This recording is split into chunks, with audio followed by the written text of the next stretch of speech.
আপনি হাদিকে এভাবে গুলি করলেন কেন? সে আমাদের স্বরাষ্ট্র উপদেষ্টা, একজন স্বরাষ্ট্র উপদেষ্টা এভাবে কথা বললে হবে না।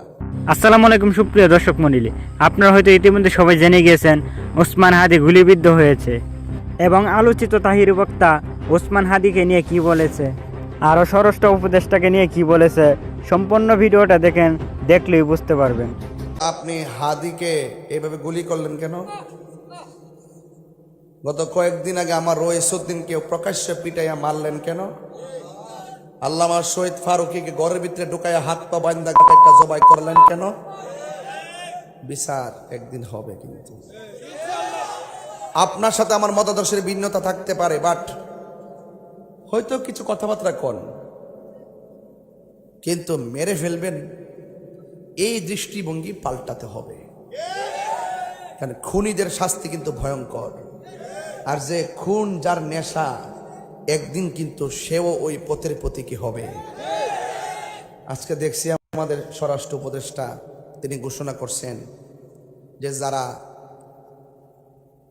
হাদিকে এভাবে গুলি করছে যদি ওই তাকে ধরাই দিতে পারে 50 লক্ষ টাকা দিবে। কত? এই কথাটা আমার কাছে পছন্দ হয়েছে না। একজন স্বরাষ্ট্র উপদেষ্টা এভাবে কথা বললে হবে না। গত কয়েক মাস আগে আমার এই মসজিদের ইমামকে প্রকাশ্যে মারলো, ভিডিও ফুটেজ আছে, তারা প্রকাশ্যে ঘুরতেছে। ওই সময় যদি ওই সমস্ত খুনিদের গলা টিপে ধরা হতো, আজকে হাদিকে গুলি করার সাহস পেত না। আলু দিয়ে পেঁয়াজ দিয়ে বুঝদন যেত না। কথা কোন ঠিক না বেটি? তাহলে আমার ভাই বললো আমার ভাইদের প্রাণের দাম নাই।